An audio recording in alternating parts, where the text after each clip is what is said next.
Bonjour à tous. Donc, bienvenue à nouveau.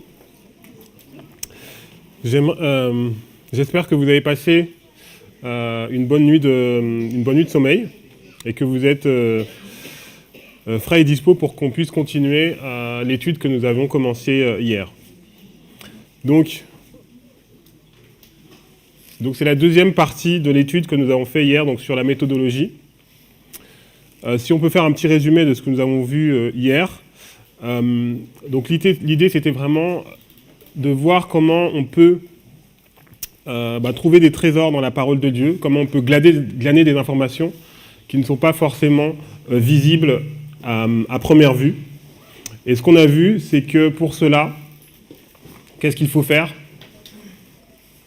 Donc il faut regarder pas simplement aux mots, mais il faut aussi faut faire attention à la structure.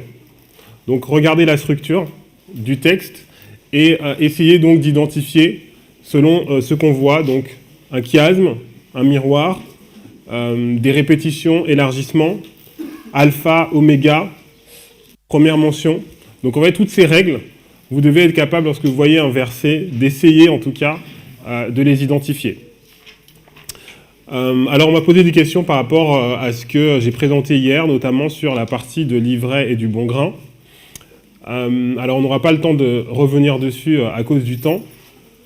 Ce que j'aimerais simplement qu'on comprenne, c'est que quoi qu'il arrive, lorsqu'on regarde à travers l'histoire, c'est toujours un message prophétique en fait, qui va révéler notre véritable caractère en fait. C'est à travers un message prophétique qui arrive donc à la fois dans l'Église, mais aussi dans le monde. En fait, c'est ce message prophétique qui va faire en sorte que chacun en fait va manifester ce qu'il est, s'il est du côté de l'ivraie ou s'il est du côté du bon grain. D'accord ? On est tous d'accord ? Alors, donc aujourd'hui, je vais vous proposer d'étudier ensemble Ésaïe 28. Alors pourquoi Ésaïe 28 ? Ésaïe 28, c'est un passage qu'on utilise beaucoup dans le mouvement, notamment le verset 10, qui nous donne en fait, donc le verset 10, c'est ligne sur ligne, précepte sur précepte, ligne sur ligne. Et en fait, souvent on utilise ce fait pour définir notre méthodologie. Alors je vais vous raconter une petite anecdote. Donc on était dans une réunion avec un pasteur et on était en train de lui présenter donc ce qu'on étudiait, la façon dont on étudiait la Bible. Et il nous a posé la question, mais quelle herméneutique utilisez-vous ? Et la réponse qui lui a été donnée, c'est ligne sur ligne, comme il est indiqué dans Ésaïe 28, verset 10. Et donc le pasteur nous a regardé avec des yeux un peu... des yeux ronds. Et quelque part, je comprends un petit peu son étonnement, parce qu'il se dit, mais attendez, vous êtes en train de me dire que vous avez une méthodologie et que vous prenez juste ce verset-là et c'est votre méthodologie. Donc peut-être qu'on est allé un petit peu vite, en fait, en balançant ce verset pour expliquer que c'est la méthodologie qu'on utilise. Alors pourtant, c'est le cas, c'est quelque chose qui est vrai. Mais donc ce que j'aimerais vous proposer aujourd'hui, c'est qu'on va vraiment essayer de comprendre plus en profondeur Ésaïe 28. Et la première question qu'on va se poser d'ailleurs, c'est Ésaïe 28, à qui ça... Est-ce que c'est une parabole, déjà ? Alors hier, on a vu que toutes les histoires de la Bible étaient des paraboles, donc c'est une parabole. Donc Dieu utilise cette histoire, en fait, pour s'adresser à nous. Mais en fait, initialement, ce texte d'Ésaïe 28, à qui s'adressait-il ? Alors c'est ce qu'on va essayer de découvrir ensemble aujourd'hui. Et donc je vous propose de prendre vos Bibles et on va aller dans Ésaïe 28.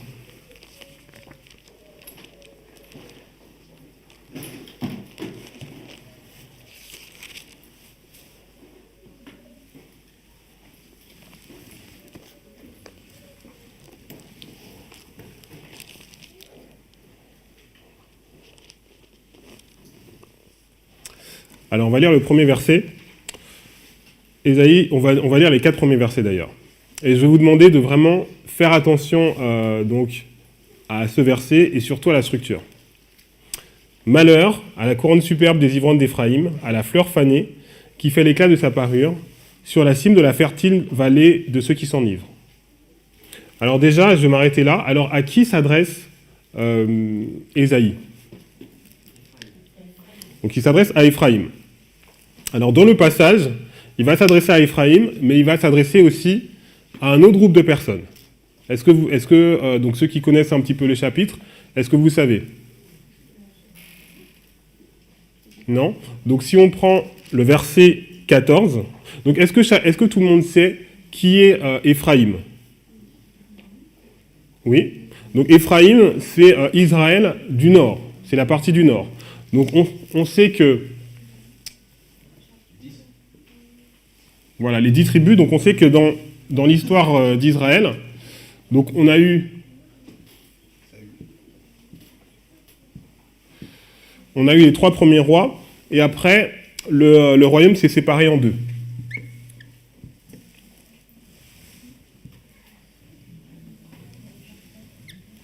Donc on a eu le nord et le sud. Donc le nord, c'est Éphraïm. Et le sud, c'est Juda.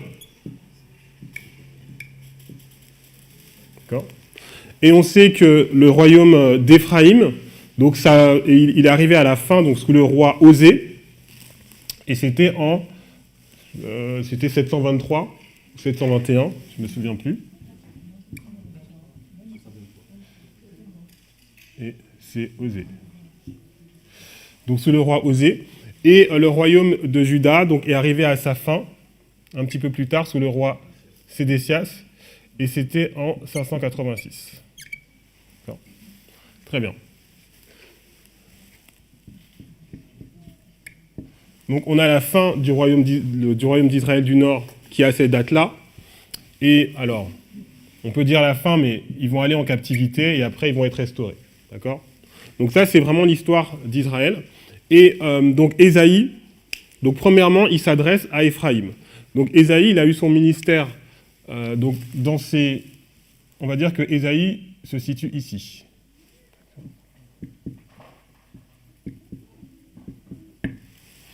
Donc il commence le chapitre avec le mot malheur. Donc ça nous donne déjà une idée de ce qu'il est en train de parler. On va aller au verset 14. Ésaïe 28, verset 14. Écoutez donc la parole de l'Éternel, moqueur, vous qui dominez sur ce peuple de Jérusalem. Donc là, en fait, on voit qu'Ésaïe, il s'adresse donc à Jérusalem. Donc Jérusalem, c'est la partie du sud, c'est Juda. Donc dans ce chapitre, en fait, il va s'adresser aux deux parties, à la fois au nord et au sud. Et il y a un moment, il y aura une transition.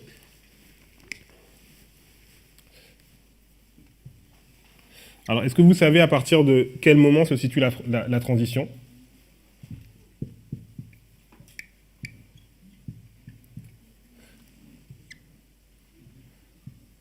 Donc, à partir du verset 1, il s'adresse à Éphraïm.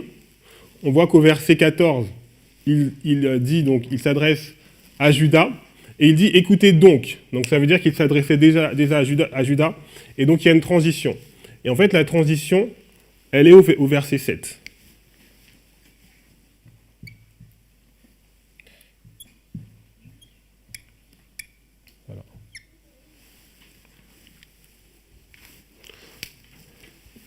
Très bien. Donc, on va retourner au verset 1. Donc, on voit en fait à qui s'adresse initialement Ésaïe.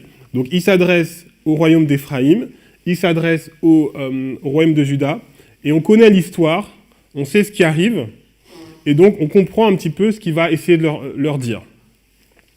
Alors, on va lire, donc, on va reprendre le verset, Ésaïe 28, verset 1 à 4.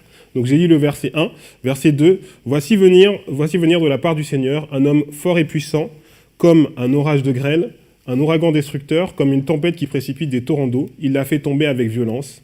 Elle sera foulée aux pieds, la couronne superbe des ivrones d'Éphraïm, et la fleur fanée qui fait l'éclat de sa parure sur la cime de la fertile vallée sera comme une figative qu'on aperçoit avant la récolte et qui, à peine dans la main, est aussitôt avalée.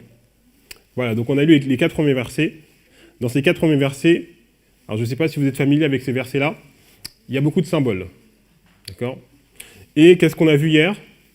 On a vu que vraiment, pour pouvoir comprendre un texte, qu'est-ce qu'on doit regarder ? La structure. Alors, je vous ai mis... alors, c'est peut-être un peu flou, là. Ça va, vous voyez bien ?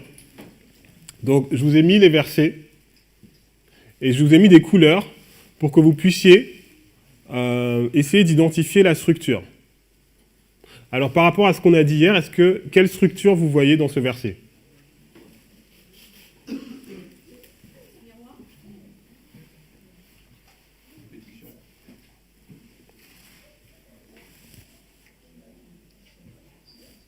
Une répétition. Alors, chiasme, répétition. Vadim, donc verset diapo 22. Alors, lorsqu'on regarde le livre d'Ésaïe, en fait, il y a beaucoup de... donc, je me suis mis à relire en fait le livre d'Ésaïe et je me suis rendu compte qu'il y a beaucoup de passages qui sont structurés de cette même façon. Donc là, en fait, on prend donc Ésaïe 2, versets 11 à 17. Et donc, je vous ai mis des couleurs. Et en fait, vous voyez qu'il y a à la fois des répétitions, élargissements, et il y a toujours quelque chose qui est mis au milieu, en fait. Je ne sais pas si vous voyez bien la structure. Alors, pourquoi, en fait, cette technique, elle est utilisée, à votre avis ? Attirer l'attention sur le milieu. Attirer l'attention sur le milieu.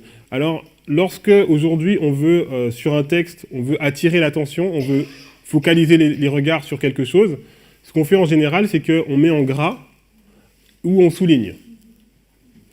En fait, dans la Bible, cette méthode, c'est pas cette méthode qui est utilisée. Lorsqu'on veut pointer l'attention sur quelque chose, en fait, on utilise une structure, en fait. On utilise une structure en chiasme. Vous voyez ? Donc, il y a quelque chose qui est dit au début, la même chose est répétée à la fin, et vous voyez quelque chose au milieu, en fait. Et donc, c'est vraiment cette chose qui est dite au milieu, c'est là-dessus sur lesquels on doit focaliser notre attention. Alors maintenant, on va revenir sur Ésaïe 28. Ok. Donc, qu'est-ce que vous voyez au milieu ? Donc, au milieu, en fait, c'est le verset 2. « Voici venir de la part du Seigneur un homme fort et puissant. » Donc, c'est sur cela, en fait, qu'on va focaliser notre attention. Cet homme fort et puissant. Alors, c'est qui cet homme fort et puissant ?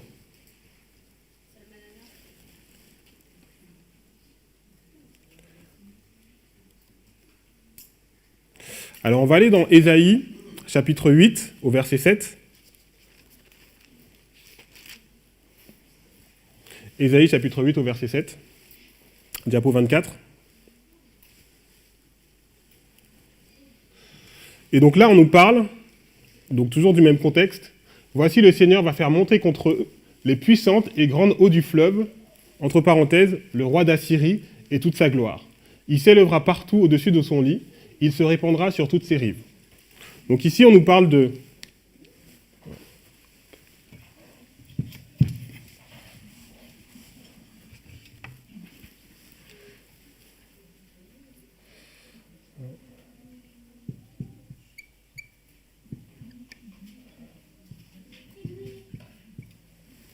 Donc ici, on a Ésaïe 8 au verset 7. Et en fait, on a le roi d'Assyrie.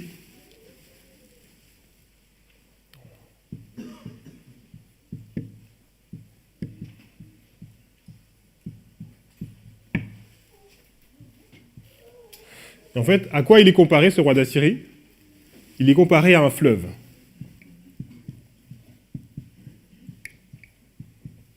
Très bien.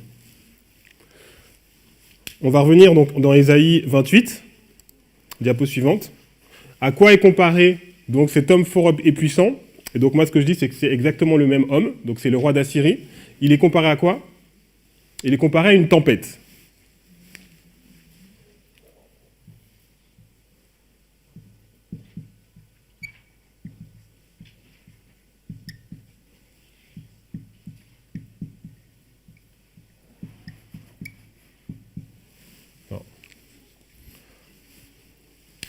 Alors, est-ce que ça vous rappelle quelque chose ?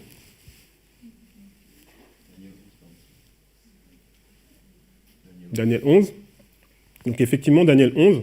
Donc diapo 25. Donc on va lire Daniel 11, verset 40. Au temps de la fin, le roi du Midi se heurtera contre lui et le roi du Septentrion fondra sur lui. Donc le roi du Septentrion, il est comparé à quoi? Le roi du Nord? Comme une tempête, donc comme dans Ésaïe 28, avec des chars, des cavaliers et avec des nombreux navires, et il s'avancera dans les terres, il se répandra comment? Comme un torrent ou comme un fleuve. Et il débordera. D'accord? Donc en fait, qu'est-ce qu'on voit ici?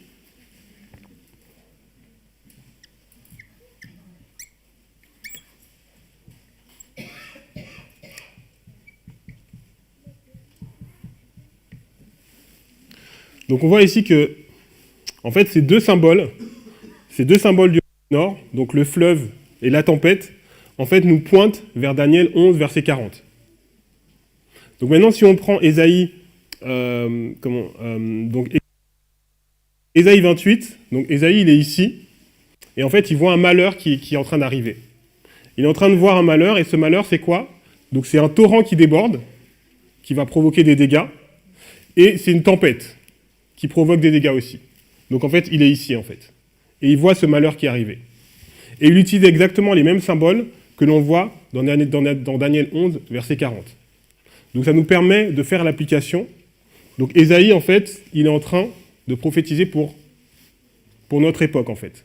Il est en train de symboliser ceux qui vont aujourd'hui prêcher le message de Daniel 11, verset 40.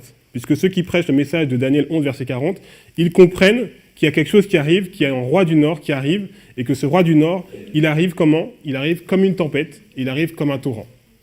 Donc ça nous permet déjà de comprendre l'application. Alors maintenant, et c'est ce qui a été montré, en fait hier. Donc là, hier on a parlé de ce qu'on appelle la technique en Z, je ne sais pas si vous vous souvenez. On a parlé aussi du littéral et du spirituel. Et en fait, je vais vous montrer un petit peu comment ça fonctionne. Donc dans le verset 2 d'Ésaïe 28, vous avez... alors on va revenir sur le verset 2.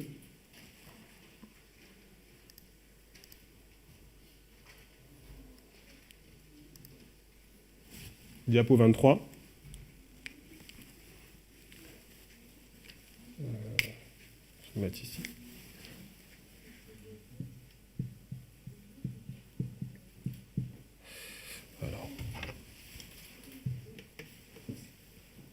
Alors littéral, je ne sais plus si ça prend 2 T ou 1 T. 2 T, littéral. Et vous avez le symbolique.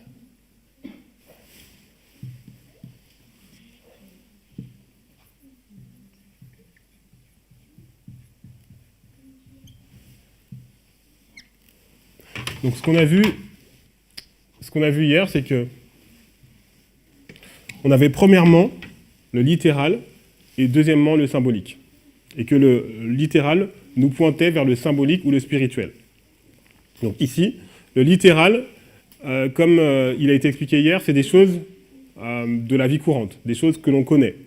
Donc le littéral ici, ça va être la tempête. Donc c'est tempête, ouragan, fleuve,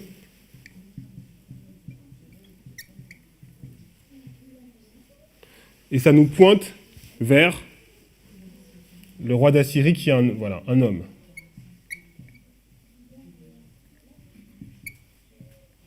Et donc ce qu'on va faire, c'est que maintenant, cet homme, ce roi d'Assyrie, il va passer il va être littéral. Donc je mets le roi d'Assyrie, ou le roi du Nord.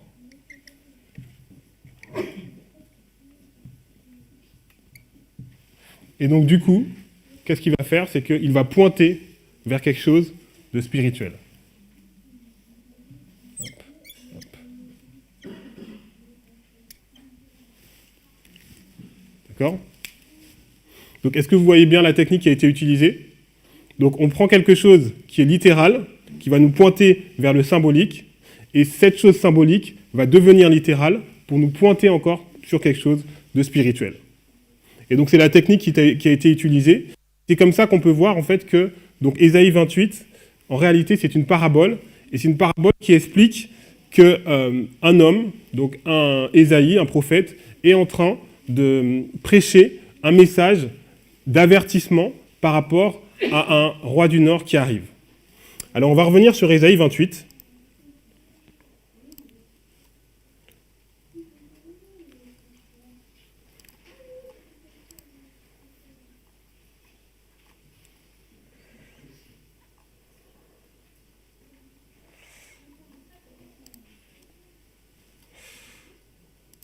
Alors, 2 petites secondes. Donc, c'est la diapo 21. Donc, on va revenir sur le texte. « Malheur à la couronne superbe des ivrognes d'Éphraïm ». Alors, à votre avis, qu'est-ce que c'est la couronne superbe des ivrognes d'Éphraïm? Comment peut-on faire pour pouvoir trouver ce que cela signifie? Hier, on a parlé de la règle de la première mention. Je ne sais pas si vous vous souvenez. Et cette règle, elle consiste à lorsque vous trouvez un texte ou un mot dans la Bible, vous regardez la première fois où cela a été utilisé. Donc, pour la couronne, c'est ce qu'on va faire. Et on va regarder la première fois où on voit le mot couronne dans la Bible. La première fois où on voit ce mot dans la Bible,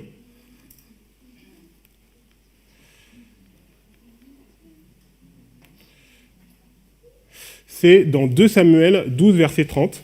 Donc on va prendre 2 Samuel 12, verset 30.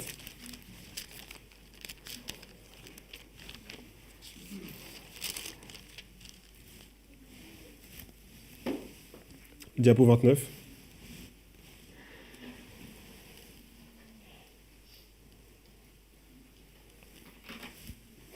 « 2 Samuel 12, verset 30, donc on nous parle ici du roi David. « Il enleva la couronne de dessus la tête de son roi. Elle pesait un talent d'or et était garnie de pierres précieuses. On l'a mis sur la tête de David, qui emporta de la ville un très grand butin. » Donc c'est la première fois que le mot couronne est utilisé dans la Bible. Et il est associé à quoi? Il est associé à roi, et il est aussi associé à tête. On est d'accord? On va prendre un autre texte qui se trouve dans Ésaïe 7 au verset 8.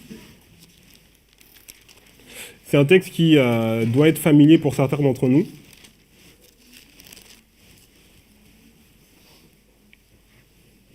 Ésaïe 7, verset 8. « Car Damas est la tête de la Syrie et Réthine est la tête de Damas. Encore 65 ans, Éphraïm n'est plus un peuple. La Samarie est la tête d'Éphraïm et le fils de Rémalia est la tête de Samarie. » Est-ce que vous êtes familier avec ce texte?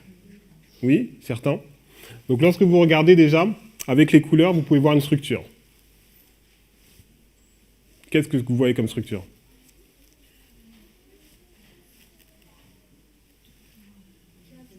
Chiasme, répétition, élargissement. Donc ici, dans ce verset, la partie centrale, en fait, c'est la partie en bleu, encore 65 ans, Éphraïm ne sera plus un peuple. Malheureusement, ce n'est pas le sujet de l'étude, donc on va se concentrer sur la répétition, élargissement. Damas est la tête de la Syrie, Réthine est la tête de Damas. Donc c'est quoi la tête? Donc,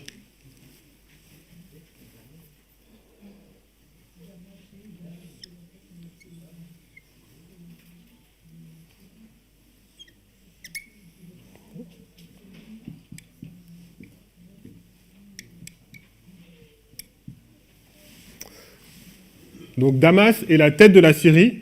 Donc la Syrie en fait est symbolisée ici par un corps humain.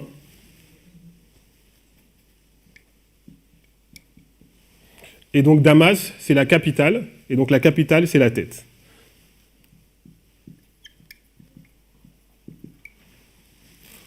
Et donc Damas est la tête de la Syrie, Réthine est la tête de Damas, donc Damas, cette fois, est symbolisé par un corps humain. Et Réthine, c'est qui?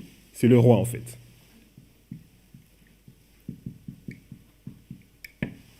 Réthine, c'est le roi. Donc c'est comme si je disais, Paris est la tête de la France, et Macron est la tête de Paris.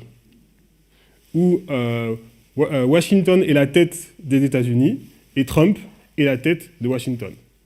Donc c'est-à-dire que la tête, ça symbolise à la fois la capitale mais ça symbolise aussi le roi. On est d'accord? Très bien. Donc on va revenir sur Ésaïe 28, verset 2.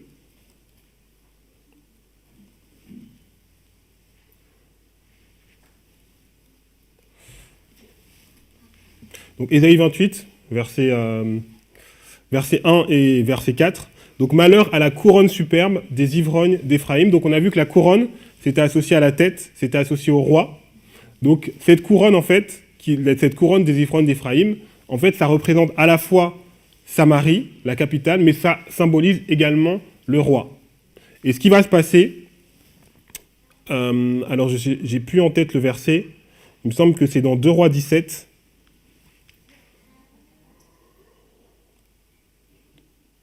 Donc 2 Rois 17 à partir du verset 1 à 5.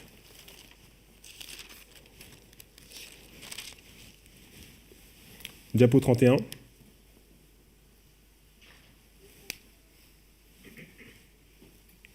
Donc 2 Rois 17 va tout simplement nous donner l'explication de ce qui a été montré dans Ésaïe.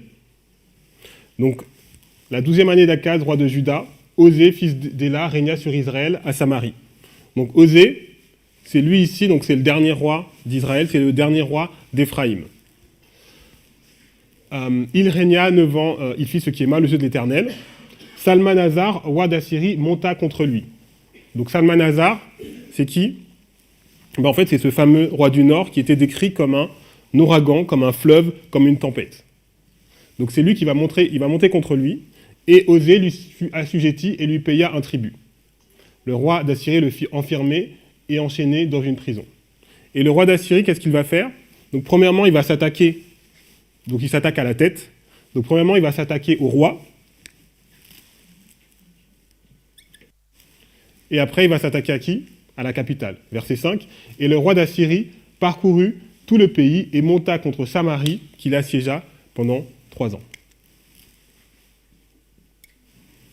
Non? Donc est-ce que... voilà, donc avec tout ça, donc on a lu donc Ésaïe 28, 1 à 4, est-ce que ça permet déjà de mieux comprendre le contexte historique et à qui, en fait, à qui Ésaïe s'adresse initialement? D'accord? C'est plus clair? Alors maintenant, ce qu'on a dit, c'est que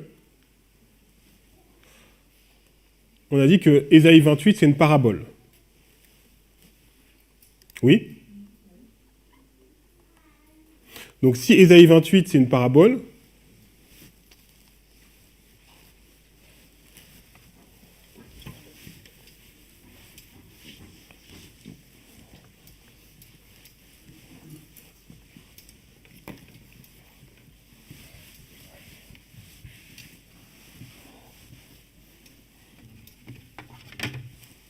si Ésaïe 28, c'est une parabole, on va s'attendre à voir quoi?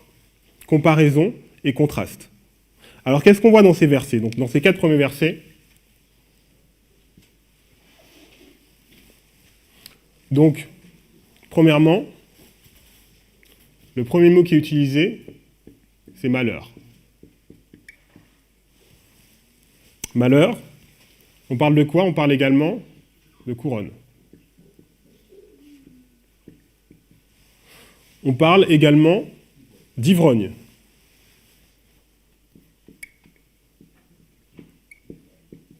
Donc ivrogne d'Éphraïm.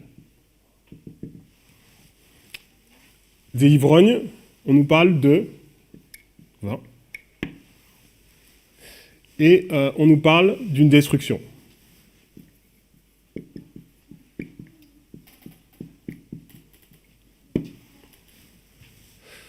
Donc si c'est une parabole, qu'est-ce qu'on est censé retrouver?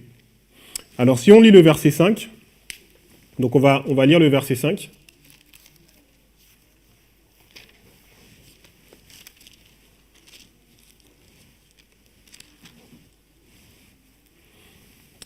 En ce jour, l'Éternel des armées sera quoi?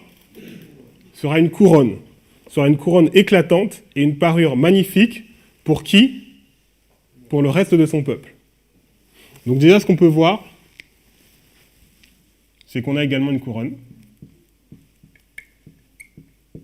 Mais cette fois, la couronne, elle n'est pas pour les vivants d'Éphraïm, elle est pour qui? Elle est pour le reste. Et donc, si ici on a malheur, qu'est-ce qu'on aura? Bénédiction.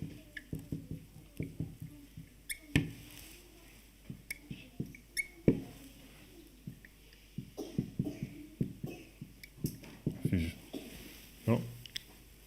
Voilà, donc c'est la puissance en fait de cette technologie, enfin cette technologie non, mais cette méthodologie pardon de la parabole, c'est qu'en fait elle nous permet de pouvoir voir des informations qui ne sont pas forcément dans le texte. Mais grâce à la structure en parabole, eh bien, on peut voir ces informations. Donc on nous parle de ces ivrognes d'Éphraïm, et donc les ivrognes d'Éphraïm, ça fait référence au vin. Et ce qu'on va voir, il y a combien de types de vins dans la Bible?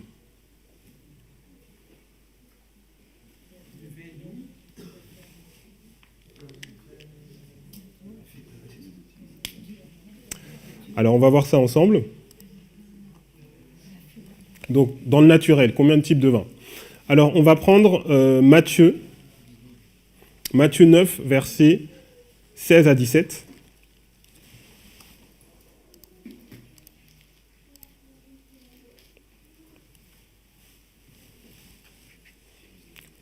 Diapo 32. Matthieu 9, versets 16 à 17. Très bien. Personne ne met une pièce de drap neuf à un vieil habit, car elle emporterait une partie de l'habit et la déchirure serait pire. On ne met pas non plus du vin nouveau dans de vieilles outres. Autrement, les outres se rompent et le vin se répand, et les outres sont perdues, mais on met le vin nouveau dans des outres neuves, et le vin et les outres se conservent. Qu'est-ce que vous voyez ici en termes de structure?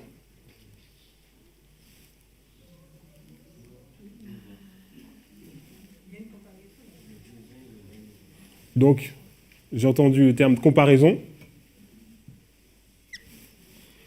Donc ici, on nous parle de drap neuf.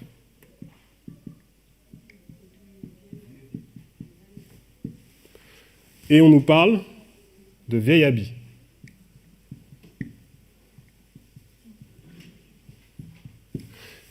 Et vous êtes d'accord que le drap neuf ne peut pas aller avec le vieil habit. On est d'accord. Et après, on nous parle de vin nouveau.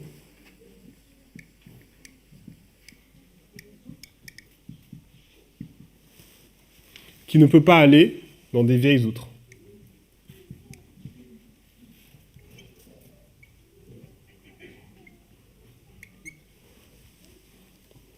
Non.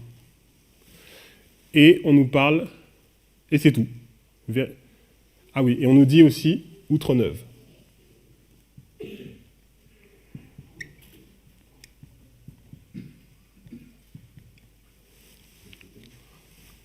Donc, grâce à la méthode de la comparaison et du contraste, donc vous savez que, même si ce n'est pas donné dans le texte, qu'il y a forcément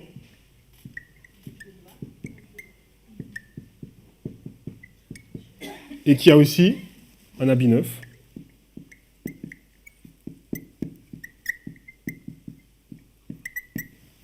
Et qu'il y a donc des outres neuves.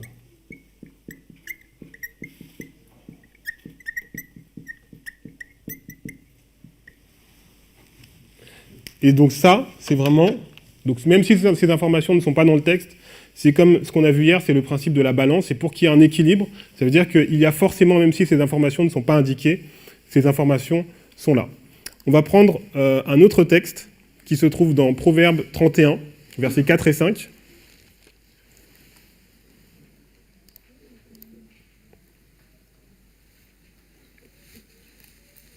Proverbe 31, versets 4 et 5. Ce n'est point au roi, le muel, ce n'est point au roi de boire du vin, ni au prince de rechercher des liqueurs fortes, de peur qu'en buvant il n'oublie la loi et ne méconnaisse les droits de tous les malheureux. Donnez des liqueurs fortes à celui qui périt et du vin à celui qui a de l'amertume dans l'âme. Alors je ne sais pas si vous êtes familier avec ce verset. Lorsque vous regardez la structure, qu'est-ce que vous voyez ?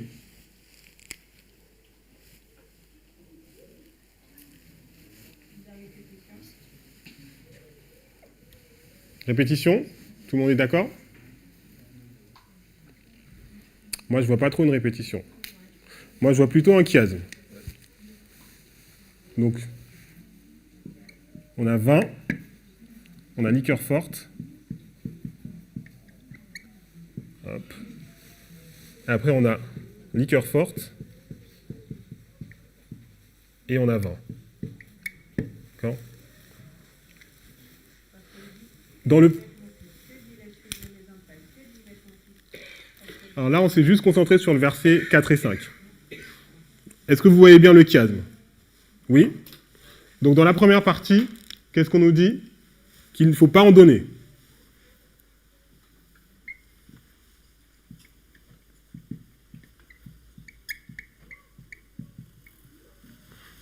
Et dans la deuxième partie, qu'est-ce qu'on dit? Qu'il faut en donner.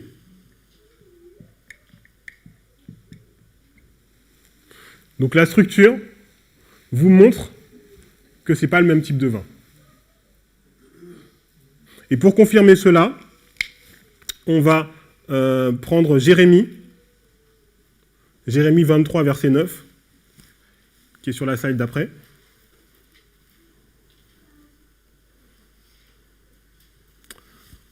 Mon cœur est brisé au-dedans de moi, tous mes os tremblent, je suis comme un homme ivre, comme un homme pris de vin. À cause de quoi? À cause de l'Éternel et à cause de ses paroles saintes. Donc en fait, on voit ici que le vin, ce vin-là en tout cas, il est symbolisé par des paroles. Donc en fait, ce vin, il symbolise quoi? Il symbolise un enseignement. Est-ce qu'on est d'accord? Oui? Et Ellen White, dans Jésus-Christ, va confirmer cela. Donc, diapo 35.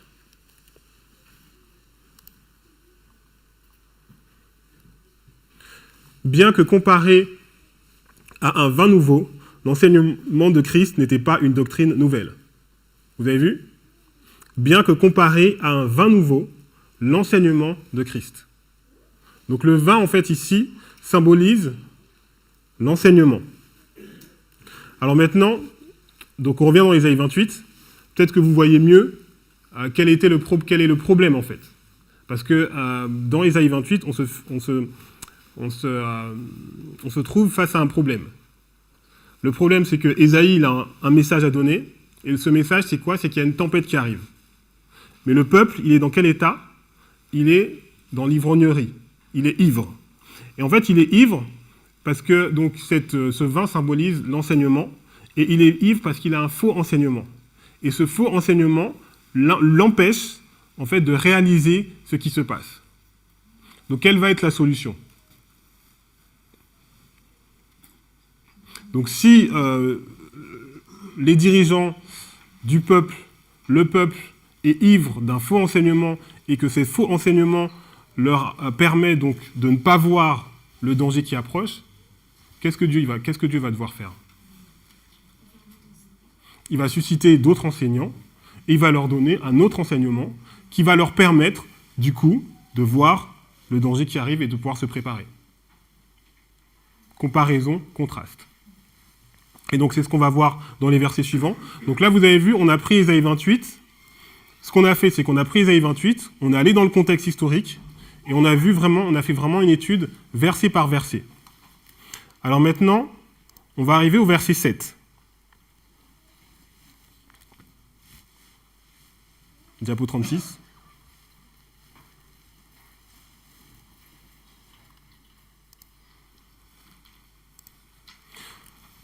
Et dans le verset 7, donc on va nous parler des sacrificateurs et des prophètes. Mais eux aussi, ils chancellent dans le vin et les boissons fortes leur donnent des vertiges. Sacrificateurs et prophètes chancellent dans les boissons fortes, ils sont absorbés par le vin, ils ont des vertiges à cause des boissons fortes. Point virgule, ils chancellent en prophétisant, ils vacillent en rendant justice. Donc en fait, on voit qu'ils ne sont pas capables, donc ces sacrificateurs et prophètes, ils ne sont pas capables de donner de prophétiser, c'est-à-dire d'avoir une vision correcte de ce qui arrive, et aussi ils ne sont pas capables d'avoir le bon jugement. Et en fait, ce schéma, on le retrouve dans d'autres livres de la Bible, notamment, diapo suivante 37, notamment dans le livre de Jérémie, Jérémie 23, verset 11, on dit la même chose. Donc les deux classes, prophètes et sacrificateurs, sont corrompus, même dans ma maison, j'ai trouvé leur méchanceté. Et en fait, c'est quoi leur véritable problème? Et bien, en fait, on le voit dans Jérémie 6, verset 34. Depuis le prophète jusqu'au sacrificateur, tous usent de tromperie. Ils pensent à la légère la plaie de la fille de mon peuple. Paix, paix, disent-ils, et il n'y a point de paix. Donc le problème que Dieu rencontre, en fait, c'est qu'il a des prophètes et des sacrificateurs qui sont en charge du peuple. Mais le problème, c'est qu'il y a un danger qui arrive, donc une tempête, et ces prophètes et sacrificateurs, ils disent quoi? Ils disent paix, paix quand il n'y a pas de paix. C'est-à-dire qu'au lieu de donner un véritable message, ils sont en train de donner un faux message, et ils pensent à la légère la plaie de la fille de mon peuple. C'est-à-dire qu'au lieu de guérir donc, cette plaie, cette apostasie, au lieu de donner vraiment un message qui correspond à la condition du peuple, ils sont en train de dire « tout va bien ».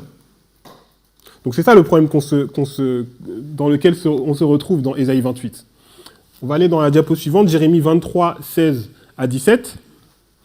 Et on lit ces versets, mais regardez aussi la structure. Vous retrouvez toujours la même chose. Répétition, élargissement. Ainsi parle l'Éternel des armées, n'écoutez pas les paroles des prophètes qui vous prophétisent, ils vous entraînent à des choses de néant, ils disent des visions de leur cœur et non ce qui vient de la bouche de l'Éternel. Et là, vous voyez, répétition, élargissement. Ils disent à ceux qui me méprisent, qu'est-ce qu'ils disent? L'Éternel a dit, vous aurez la paix. Et ils disent à tous ceux qui suivent les penchants de leur cœur, il ne vous arrivera aucun mal. Donc on se retrouve face à un véritable problème, puisque, comme je l'ai dit, il y a un danger qui arrive, qui est cette tempête, qui est ce roi du Nord. Et le problème, c'est qu'on a des prêtres et des sacrificateurs qui sont ivres, qui ont un faux enseignement. Et cet faux enseignement, en fait, il peut être résumé dans une seule phrase, c'est dire « tout va bien ». Paix, alors qu'il y a paix et sûreté. Donc c'est dans ce contexte qu'on se retrouve dans Ésaïe 28. Donc face à cela, qu'est-ce qu'on va faire? Que va-t-il se passer? Alors on va faire un petit détour par Jérémie 23, diapo 39. Donc dans Jérémie, il y a le même problème, sauf que là, ce n'est pas des prêtres et des sacrificateurs, c'est des pasteurs et des brebis, des bergers et des brebis. Donc, au verset 2, sur les pasteurs qui paissent mon peuple, vous avez dispersé mes brebis, vous les avez chassées, vous n'en avez pas pris soin. Alors, quand on dit disperser, il faut bien comprendre ce que ça veut dire disperser. Jésus, il donnait un message et il disait « Combien de fois j'ai essayé de vous rassembler, comme une poule rassemble ses poussins ». Vous vous souvenez de cette phrase? Donc en fait, le rassemblement, lorsque Dieu rassemble son peuple, c'est que Dieu donne un message pour rassembler son peuple, en fait. Puisque ces personnes qui vont étudier ce message, comme ils vont boire à la même source, en fait, ça a provoqué spirituellement, ça a provoqué un rassemblement. Donc lorsque les brebis sont dispersées, c'est qu'en fait, tout simplement, il n'y a pas de message, en fait. Donc chacun est en train d'errer un peu à droite à gauche. D'accord? Donc vous avez dispersé mes brebis, vous les avez chassées, vous n'en avez pas pris soin. Donc dans le verset suivant, Dieu il dit, voilà, moi je vais rassembler. Je vais donner un message qui va rassembler mon peuple. Je rassemblerai le reste de mes brebis, de tous les pays où vous les avez chassées, je les ramènerai dans leur pâturage, elles seront fécondes et multiplieront. J'établirai sur elles des pasteurs qui les paîtront. Puisque comme les pasteurs qui avaient en charge les bergers qui devaient s'occuper des brebis ne s'en sont pas occupés, ce que Dieu va faire, c'est qu'il va devoir susciter des nouveaux bergers qui vont, eux, s'occuper, en fait. Donc, si on revient dans Ésaïe 28,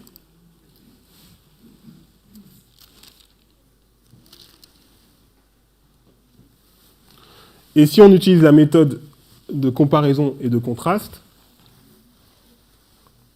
je vais effacer ça.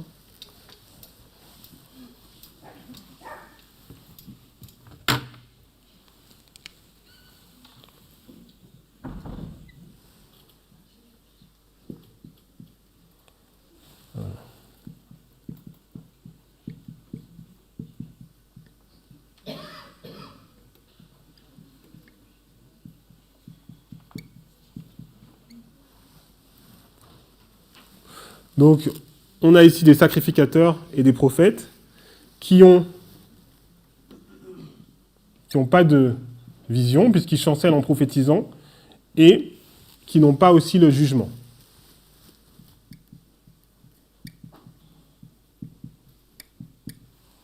D'accord ?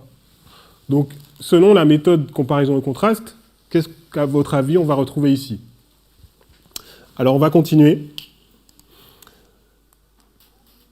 Et là, on est au verset 9. Donc, est-ce que vous avez bien compris le problème dans lequel on se trouve, dans Ésaïe 28 ? Il y a un danger qui arrive, et ceux qui sont censés préparer le peuple ne le font pas, parce qu'ils ont un faux enseignement, et ce faux enseignement leur conduit à dire « paix et sûreté, ne vous inquiétez pas, tout ira bien ». Donc c'est un vrai problème, en fait. Et du coup, dans Ésaïe 28, verset 9, il y a une série de questions qui vont être posées. Ésaïe 28, verset... Alors, on va aller sur la diapo 40. Et dans le verset 9, il y a des questions qui sont posées. Et ces questions-là, c'est, du coup, maintenant, qu'est-ce qu'on va faire ? Comment on va faire pour résoudre ce problème, en fait ? D'accord ? Ésaïe 28, verset 9. Et là, je vous ai mis 3 traductions. Maintenant, comme on regarde la structure, en fait, on doit être capable de voir quelle est la bonne traduction, finalement. Alors, il y a une traduction qui dit « Par qui, maintenant, va-t-on enseigner ?» face à tout le problème qui a été décrit. Et il y a d'autres traductions qui disent « À qui va-t-on enseigner ?» Et en fait, si vous regardez le mot hébreu, les deux correspondent. Donc en fait, les traducteurs, ce qu'ils ont fait, c'est qu'ils ont... En fait, ils ont traduit en fonction de leur compréhension. D'accord ? En fonction de la compréhension qu'ils avaient, ils ont traduit, mais les deux mots sont corrects. Nous, maintenant, on a la structure. Donc maintenant, avec ce qu'on a dit sur la structure, quelle est la bonne traduction ? Quel est le problème qui est rencontré dans Ésaïe 28 ? Le problème qui est rencontré dans Ésaïe 28, c'est qu'en fait, on a des sacrificateurs qui ne peuvent pas enseigner la sagesse et qui ne peuvent pas comprendre le message, qui ne peuvent pas donner des leçons, qui ne peuvent pas enseigner, en fait. Donc la bonne traduction, c'est celle du haut. Donc c'est maintenant, c'est par qui va-t-on enseigner ? Par qui va-t-on enseigner la connaissance ? Par qui va-t-on faire comprendre le message ?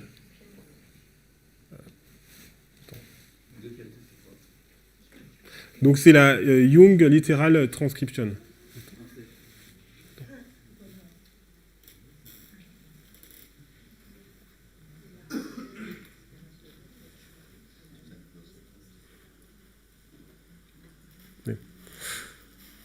D'accord ?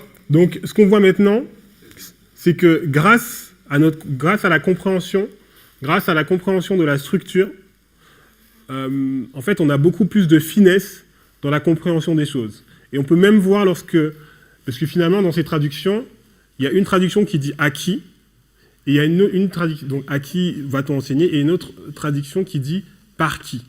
Donc même si les deux sont valables, c'est pas la même chose quand même. Mais le fait d'avoir mis en place cette structure, nous permet de voir que la bonne traduction, c'est « par qui » en fait. Par qui va-t-on enseigner ? Par qui va-t-on faire comprendre le message ? Et la réponse vient tout de suite après. Ceux qui sont sevrés du lait et qui ne sont plus au sein, qui ne sont plus à la mamelle. Alors ça vous rappelle quoi ce verset ?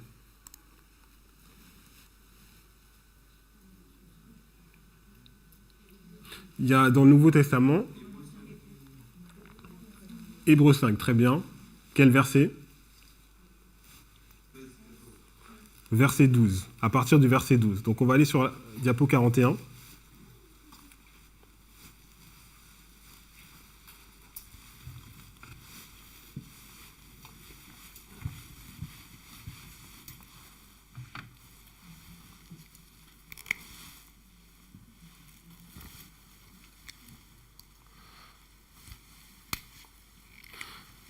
Hébreux 5, verset 12, et on va utiliser la même chose, comparaison et contraste.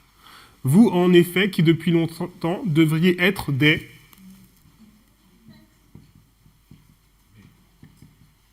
maîtres. Vous avez encore besoin qu'on vous enseigne les premiers rudiments des oracles de Dieu, virgule, élargissement, vous en êtes venus à avoir besoin de quoi? De lait. Et non de nourriture solide.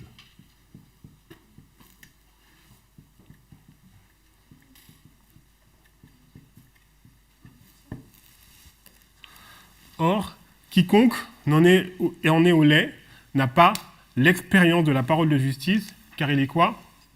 Il est un enfant.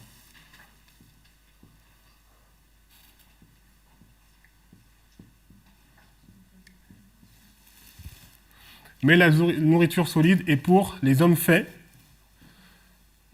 pour ceux, regardez bien, dont le jugement, il est comment le jugement? Il est exercé. Donc ils ont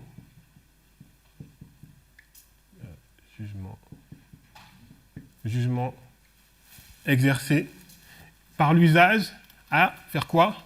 À discerner ce qui est bien de ce qui est mal. Ok.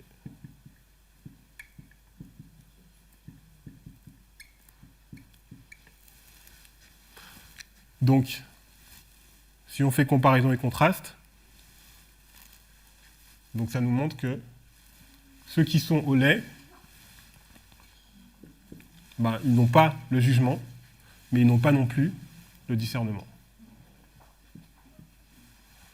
Donc c'est pas dit dans le texte, littéralement, mais grâce à la structure, ça nous permet de comprendre cela, en fait.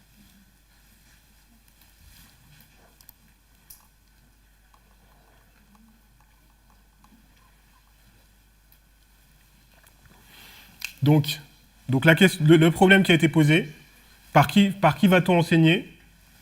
Donc on va enseigner par ceux qui donc, en sont à la nourriture solide et qui ont le jugement exercé.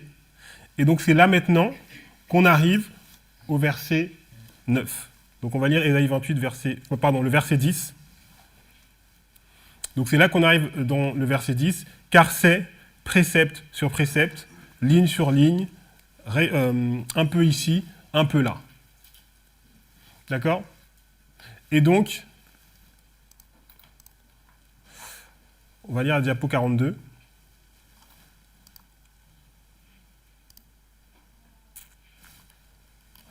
La Bible contient tous les principes que les hommes ont besoin d'assimiler pour être aptes à cette vie comme à la vie à venir. L'ensemble des vérités profondes de la Bible ne peut être discerné par un lecteur pressé ou peu attentif. Bien des trésors sont cachés, comment? En profondeur, et ne peuvent être découvertes qu'à force de recherche assidue et d'efforts persévérants. Ces vérités qui forment un grand tout doivent être poursuivies et rassemblées un peu ici, un peu là. Ésaïe 28, verset 10. Donc on voit ici qu'Ésaïe 28, verset 10, c'est une méthode en fait. On va lire la citation suivante.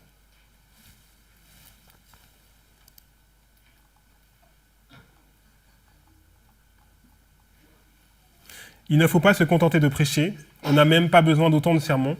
Il faudrait consacrer davantage de temps à l'éducation patiente de nos semblables, donnant aux auditeurs la faculté de s'exprimer personnellement. Nombreux sont ceux qui ont besoin d'être instruits. Comment? Précepte sur précepte, règle sur règle, ou ligne sur ligne, un peu ici ou un peu là.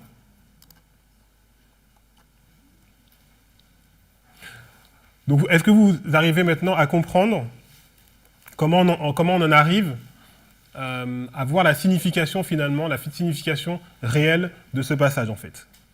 Et en fait, ce qui nous permet de faire cela, c'est le concept de parabole. Puisque cette histoire qui se produit donc à l'histoire d'Ésaïe, en fait, on va se rendre compte que c'est exactement la même chose qui va se produire à notre époque. C'est la même situation. C'est le même message d'avertissement, c'est la même léthargie, et du coup, le Seigneur doit faire quoi? Il doit utiliser d'autres personnes qui vont utiliser sa méthode. On va continuer on va lire le verset 11.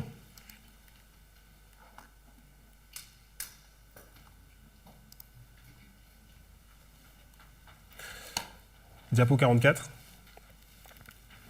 Car c'est par des lèvres bégayantes et par une autre langue, donc ça c'est dans la version King James, que l'Éternel parlera à ce peuple.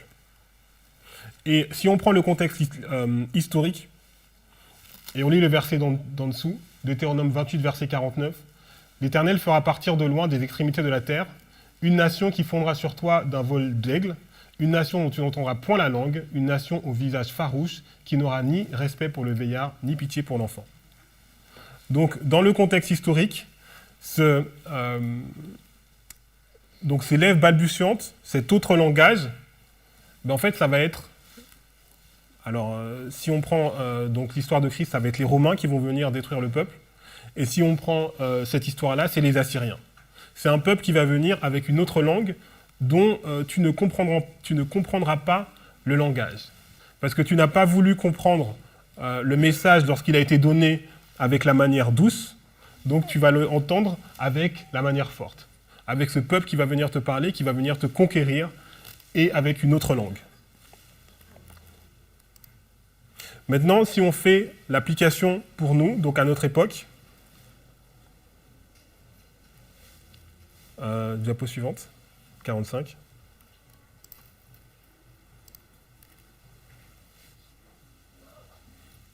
Donc des hommes aux lèvres balbutiantes, des hommes au langage barbare. Événement des derniers jours, 154.2. Le consolateur se révélera, non de la manière que l'homme attend, mais de la manière prévue par Dieu, en des temps et par des moyens inattendus qui honoreront son nom. Page suivante. Il sélectionnera parmi le peuple ordinaire des hommes et des femmes qui accompliront son œuvre, comme il le fit autrefois lorsqu'il appela des pécheurs pour être ses disciples. Bientôt se produira un réveil qui en surprendra beaucoup.